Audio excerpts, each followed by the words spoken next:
Greetings, greetings. How are you doing? I am doing very well. Today, we're going to have a conversation about the spiritual side of vegan living. You see, it's more than just food, right? Welcome to this channel.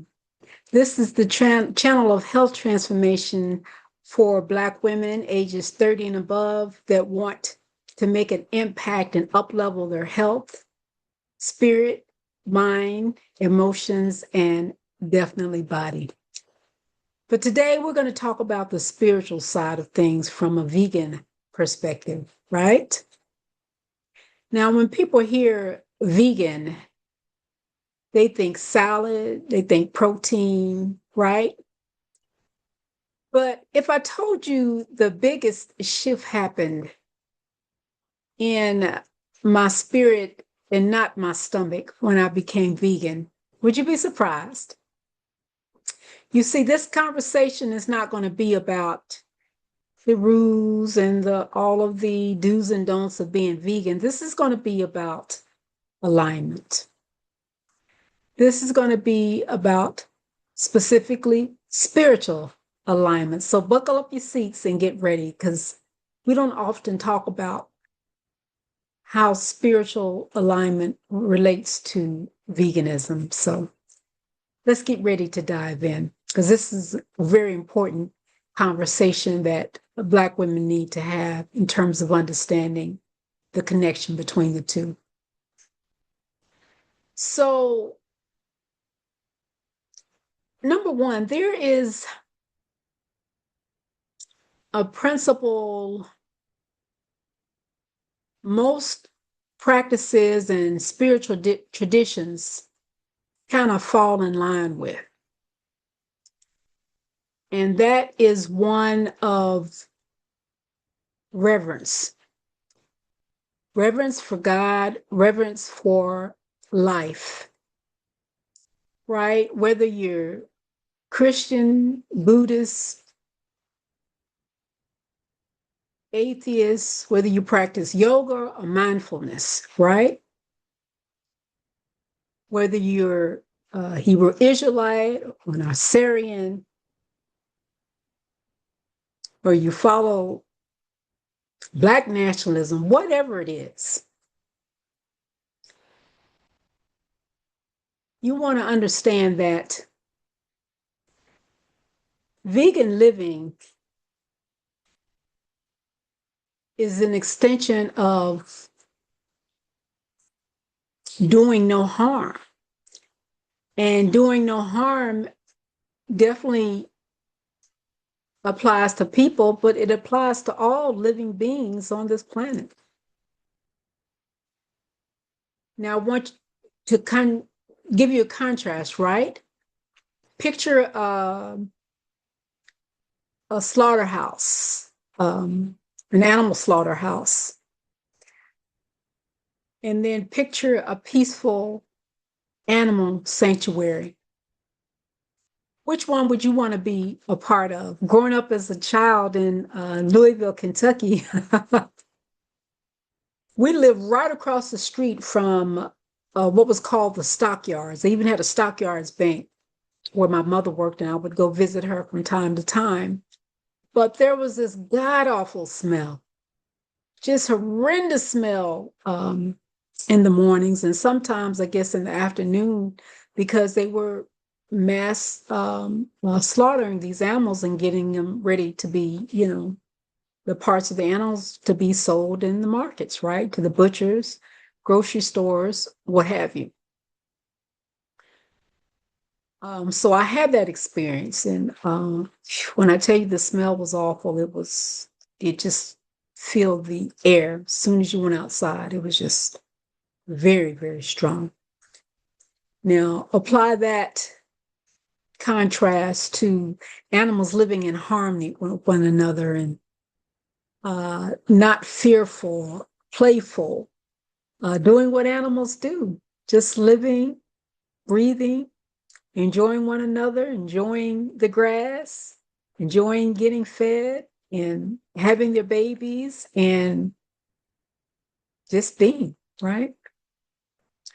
You see, whether you know it or not, every meal is a prayer. My prayer is that with every meal, may no being suffer so that I may conveniently have food on my plate. The second point I want to make is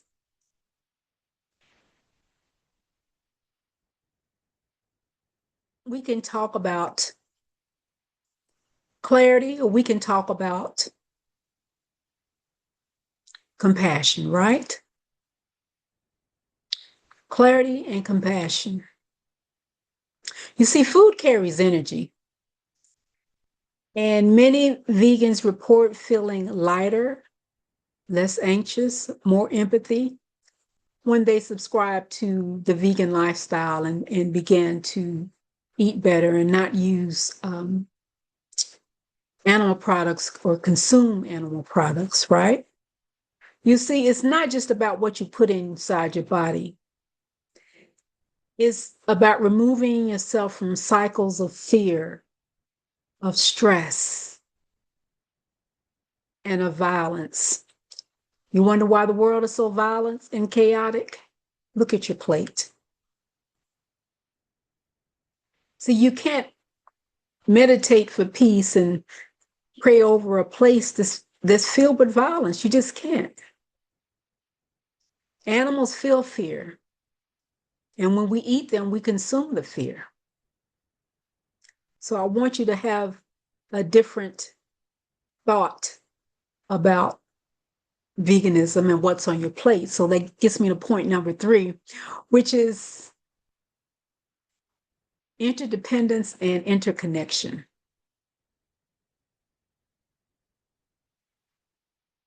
You see, spirituality really is noticing that you are a divine being, one with God.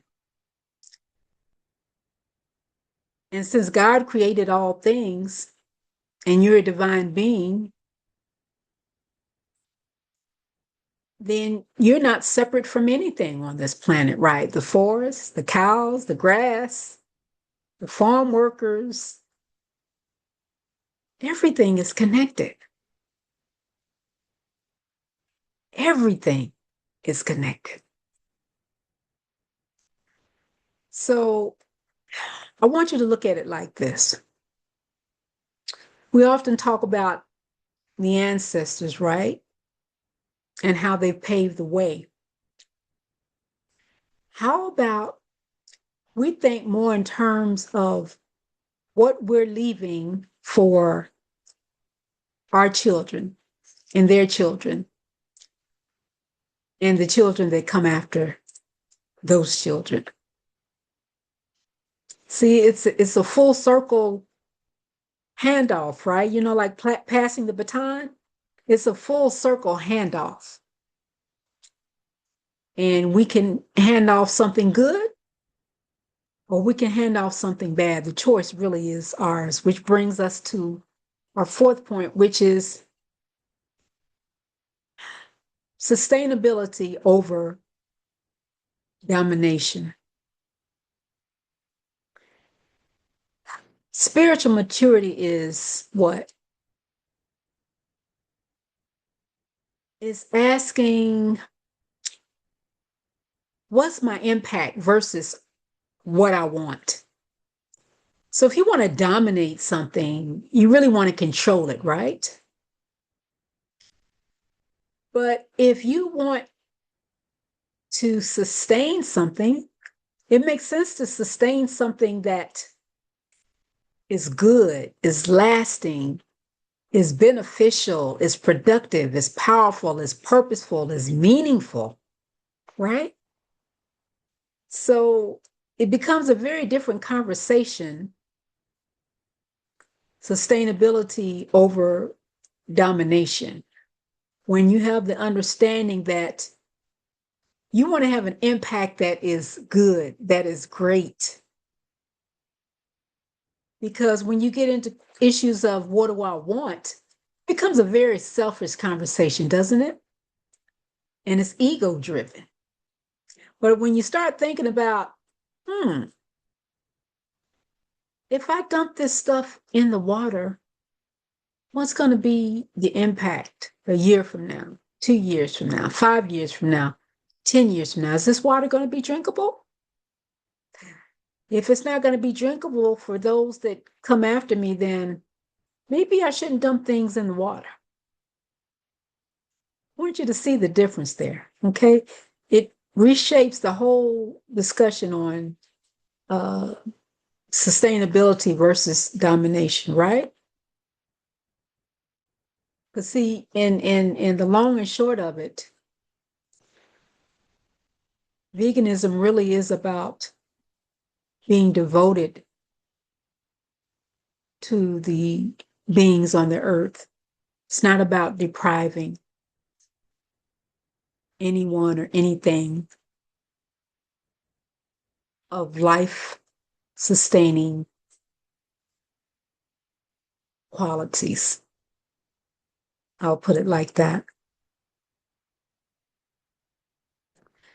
Fifth point.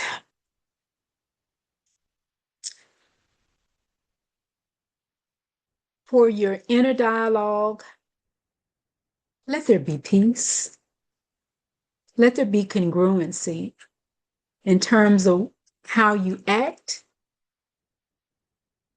what you think, and what you do should be coherent, right? Should match up. That's what I'm trying to say. Should match up, right? So we can talk like, it's so common. They had so many pet stores. People love their pets. They love their dogs. They love their cats. They love their birds. They love the pets. But if someone was to say, oh, I'm going to take that dog and chop it up into pieces and get a dog drumstick, you would cut your pearls, right? You would say, what is wrong with this person? I love my pet. But then you chop up a piece of chicken and you eat the chicken drumstick and you don't think anything about it. That's not congruent thinking, is it? Because just like you love your dog, why not share that love for the chicken, share that love for the steak, the cow, the pig, the turkey, the lamb, and all of those things that we take for food? They have families too, and they feel things too. You see, vegan living closed the gap for me. It helped my ethics and my actions to match up. That is really, really, I promise you, that's really where peace lives. That is where peace lives.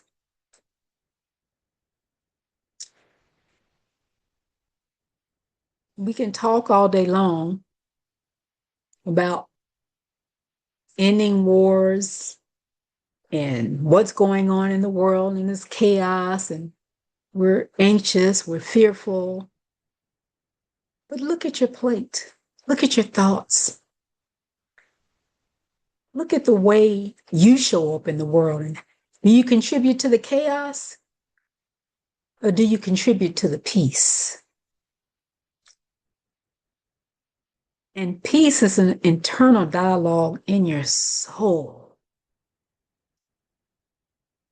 that shows up in how you live your life.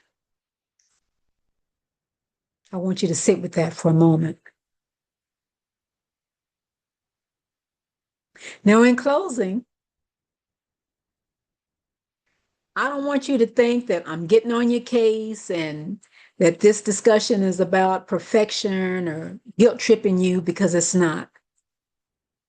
It's an invitation for you to be aware, to look more closely at how you show up in the world. Because remember I said this vegan lifestyle, it's more than just food. There are spiritual components that go into living your vegan lifestyle. So experiment. Help me to bring peace in the world. Help me to bring joy in the world. Help me to bring love in the world, right? Try one plant-based or vegan meal a day, just as a spiritual practice, doing no harm to any living thing. And if it's a whole, organic, fresh food, all so much the better. And then when you do it, whether it's one day or 7 days, when you do it, notice how your body feels. Notice how your mind feels. Notice how your spirit feels. Notice how your emotions are feeling.